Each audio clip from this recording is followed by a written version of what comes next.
Let's turn to some of the questions that we've had coming in from members. So we've got one here from Annie in Bristol.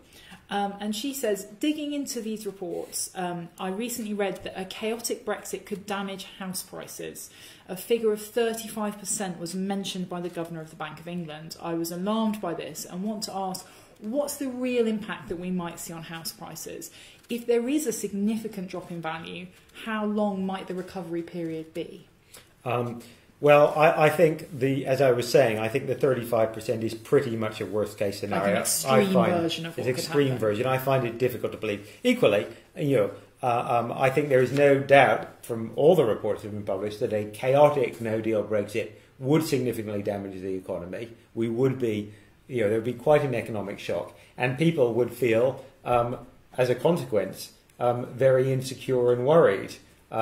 With good reason in many cases. And that is not an environment in which people want to go out and buy a house. So I would expect to see quite a sharp drop in the demand for people buying houses. People would feel very insecure about their future incomes, and at the same time, you might also see banks being more nervous about giving out mortgages.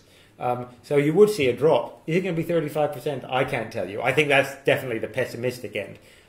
Good question. How long would it take to recover? Well, actually, we did see even in the financial crisis of 2008-9, we did see a significant hit to the housing market, but it did recover. Didn't necessarily get back to where it was before, but it started going up again after a year or two. So I would not expect the effect of the sort of disruption impact of Brexit to last more than a year or two at the most in terms of the housing market.